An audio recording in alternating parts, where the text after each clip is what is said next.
Yesterday, the CPI index came out hotter than expected at 2.4%. And this is on top of year after year. And we've had over the years 5.4% inflation. This is on top of historic inflation.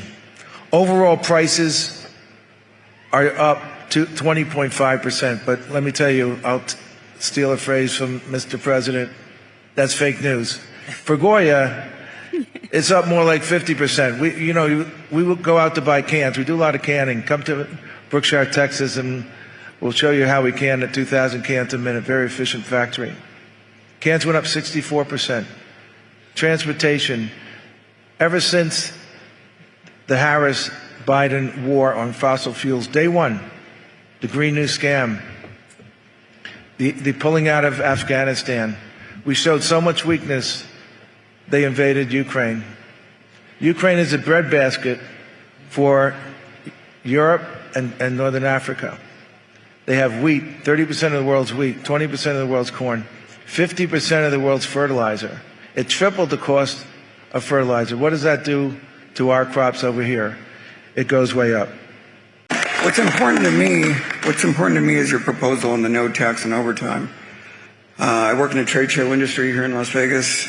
I'm a Teamster journeyman and a steward, union steward. And we work very long hours. Most of the time our overtime hours surpass our regular hours. And your proposal would help the Teamsters out tremendously, as well as other hardworking citizens. When you were in office, me and my wife, we had a pretty nice savings account. But with this current administration, my savings have been depleted. My wife and I have noticed what we used to spend on groceries for a family of 6. It's the same amount that we spend on just the 2 of us.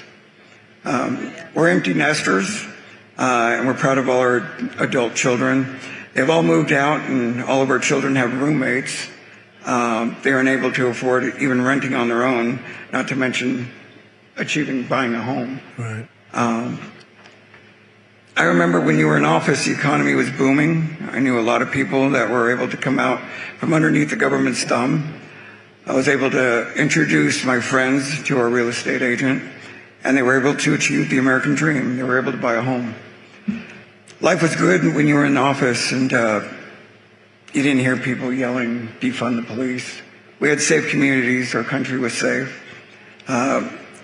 When you were in office, you showed your strength and achieved peace through strength with other countries.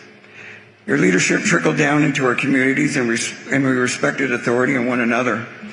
We need secure borders. Without borders, you have no country. And with a flood of illegal immigrants, this administration has no plan, with no structure. And with no structure, you're bound to have chaos. And that makes for a perfect plan to distract the American public and to change the world into the world that we're living in today. These are the conversations we talk about at work. These are real people. I work with a lot of people of different nationalities and backgrounds, and I respect everyone's opinion. But I'm telling you, the majority of all the people that I talk to want you back in office.